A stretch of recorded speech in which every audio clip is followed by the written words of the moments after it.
우리는 지금까지 비정상적인 상태에 놓여 있었다. 이제 다시 보통 국가로 돌아가야만 한다. 2차 대전에서의 패배와 샌프란시스코 강화 조약 이후 일본의 모든 국가 전략은 경제에 집중되기 시작했습니다. 자위대는 창설했지만 방위병력은 최소한으로 유지하며 미국의 힘에 거의 모든 것을 의존하고자 했고, 이렇게 절약된 방위비도 모조리 국가 발전을 위해 투입되었습니다. 이렇듯 일본은 냉전시대 미국이 펼쳐놓은 자유주의와 시장경제 질서에 편승하여 세계적인 경제 대국으로 도약하고자 했던 것입니다.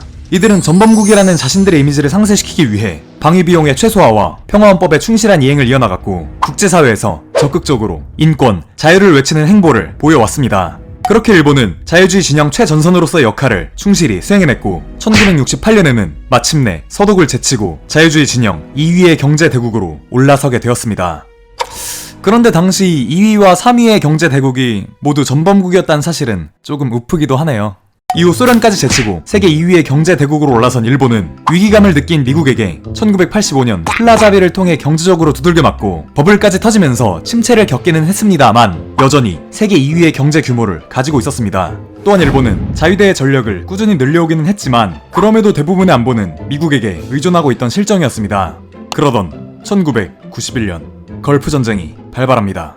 당시 이라크의 쿠웨이트 침공에 반발한 미국과 세계 각국은 다국적 연합군을 편성하여 쿠웨이트를 도와 전쟁에 참전하였는데 대한민국 또한 이에 파병한 바 있습니다. 그러나 문제는 일본이었습니다. 당시 일본은 걸프전에서 무려 130억 달러라는 거금을 내놓았는데 놀랍게도 이에 대한 국제사회 시선은 싸늘할 뿐이었습니다. 직접 자국민을 중동으로 보낸 타국들과 달리 돈으로 모든 걸 때우려 했던 일본의 경제 외교가 결국 대실패로 끝났던 것입니다. 이 시기부터 일본은 안보 무임승차론, 수표 외교에 대한 비판에 직면하여 자신들의 정책을 대대적으로 수정해야 할 필요성을 느끼기 시작했고, 이는 1993년 북한의 핵 확산 금지 조약 NPT 탈퇴 사건인 1차 북핵 위기와 맞물리며 보통 국가화라는 새로운 전략으로 이어지기 시작했습니다. 우리는 이제 미국이 주도하는 대로 끌려가지만은 않을 것이다. 비정상이었던 과거를 청산하고 세계 2위 경제 대국에 걸맞는 국제사회의 입지를 확보할 것이다. 당시 일본은 북핵의 위협, 미국이 동맹의 약속을 지키지 않을 것이라는 불안감, 경제 침체, 경제에 걸맞지 않은 국제사회 영향력 등 여러 문제들에 직면하게 되었고, 이것이 외교 안보의 변화로 나타나게 된 것입니다.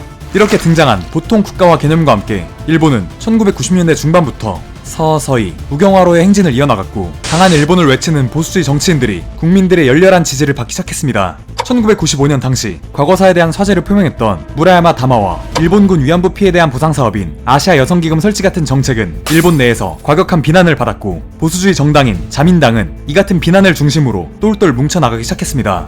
이렇게 실용주의 혹은 평화주의자들은 정치 권력에서 점점 밀려나고 기성 보수 세력 그리고 젊은 우파 세력들이 일본 정치의 중심으로 부상하기 시작한 것입니다. 그러나 당시 일본 우경화의 지속에도 불구하고 전체적인 국가 전략은 대체로 미국이 자신들 뒤에 있다는 안정감을 통해서 형성되었고, 따라서 군사 대국화로의 야망이 그렇게까지 노골적으로 표출되고 있지는 않았습니다. 2000년대 중반까지 일본은 놀랍게도 중국과도 협력적인 관계를 유지하고 있었는데, 지금은 동중국해에서 둘이 치고받고 싸우고 있지만 2008년에는 동중국해 공동개발까지 합의할 정도로 대체적으로 우호적인 관계를 다져나가고 있던 것입니다. 독도 문제 또한 물론 이전부터 본인들 것이라고 계속해서 주장을 해오긴 했지만 최근처럼 시끄럽게 떠드는 횟수는 지금보다 훨씬 적은 빈도이기도 했습니다. 그렇다면 오늘날 같은 일본의 본격적인 극우적 움직임은 도대체 언제부터 시작된 것일까? 2010년 중국에게 세계 2위 경제대국의 지위를 내주게 된 충격적인 경제지표, 그리고 또 같은 해 벌어졌던 중국과의 센카쿠 분쟁 문제가 일본 극우화의 핵심 원인이라고 대부분 분석하고 있습니다. 당시와 관련된 내용은 우측 상단 지식 한 잔 영상을 통해 확인해 주시기 바랍니다. 자, 이처럼 자신의 지위 추락과 중국과의 마찰에서의 굴욕적인 양보는 결국 일본의 우경화 과정에 엑셀러레이터를 밟는 결과로 이어지고 말았던 것입니다. 즉, 일본이 추구하는 자신들의 미래는 미국에 너무 의존하지도 않고 중국에도 취약하지 않은 안전한 상태, 스스로 비정상에서 벗어난 보통 국가 일본이라고 말할 수 있는 것입니다. 일본의 방위 예산은 매년 계속해서 증가해 나가고 있으며 2013년에는 방위 계획 대강을 통해 자위대 인원 증원을 천명했고, 미일 안보협력 가이드라인에서 자위대의 적극적인 역할을 명시했습니다. 더 이상 자위대는 자위대가 아니라 군대라고 불러야 할 정도로 그 역할의 제한이 대부분 사라진 상태인 것입니다.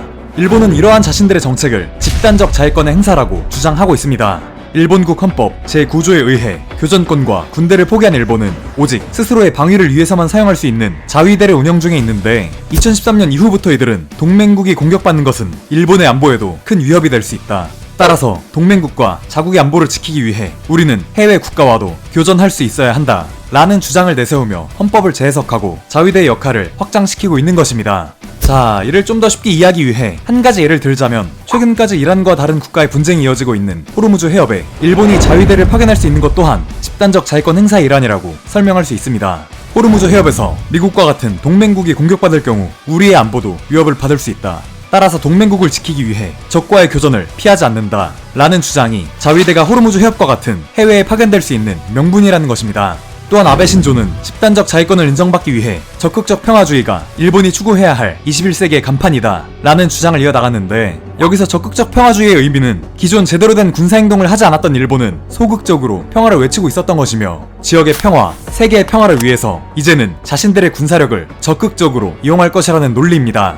자, 이제 이와 같은 내용을 알아보며 우리는 최근 뉴스나 여타 방송 여기저기서 아베 총리가 평화헌법의 개헌을 추진하고 있다 라는 말이 도대체 무슨 소리인지 이제는 이해할 수 있을 것입니다.